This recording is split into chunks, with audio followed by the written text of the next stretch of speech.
So what does Judaism want from non-Jews? My guest today is Rabbi Simon Jacobson from the Meaningful Life Center channel. Rabbi, great to have you. Thank you again for having me.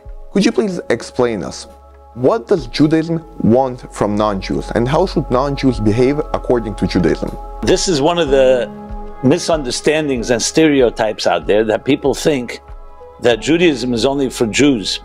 The fact is, Judaism believes, the Torah believes, that God created all human beings, every human being on this earth, including non-Jews, and they also have a purpose why they were created. They were given intelligence for them to, what the expression is, to civilize this world and turn it into a humane society, a civil society of goodness and kindness and charity. There are 7 laws that were given to Bnei Noach, to the children of Noah, which goes back to the beginning of time. It actually begins from Adam and Eve in the Garden of Eden. 7 central laws of civilization, we call them, universal laws. And I'll spell them out. One is that there's a God. Another is to respect God. Number 3 is do not kill. Against murder, do not steal. No theft. Sexuality should be sacred. Establish laws of justice, meaning law and order.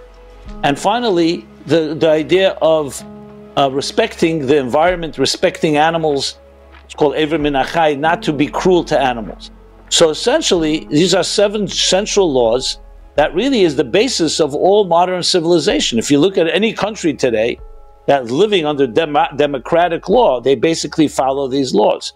So what Judaism wants of the non-Jewish world is exactly in the words of Isaiah the prophet, to be a light unto nations, that the nations of the world should also embrace what God wants of them. I want to go more into practical application of these laws. What are some behaviors, some common behaviors in this world that we see right now that you would describe as unfitting the Noahide commandments, and that Judaism is against them? Well, firstly, any type of crime or any type of theft or any corruption is against the Noahide laws, which is to have a system of law and order, and there's justice, and there's people who do a crime have to be called upon it. So any type of criminal activity immediately goes against the Noahide laws. This includes also acts of war or violence against other people. It includes abuse. It includes any form of disrespect of others.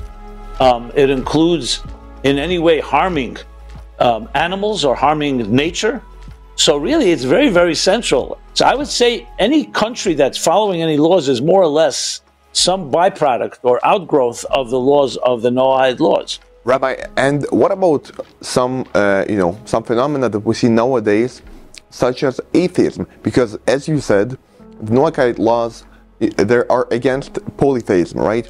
Is atheism a type of polytheism according to Judaism? And if yes, should we act against it, and should we actually fight this phenomena? Would I say that atheism is violating the Noahide laws?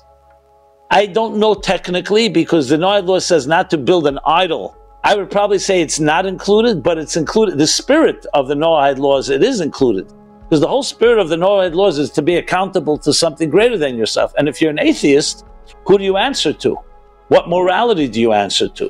I suppose that you mean that you want atheists and non-Jews, right, to come back to religion. But what type of religion are you talking about? As we know, non-Jews cannot just become Jews. So what religion should they adhere to? First of all, I didn't say the word religion. You can have God without religion.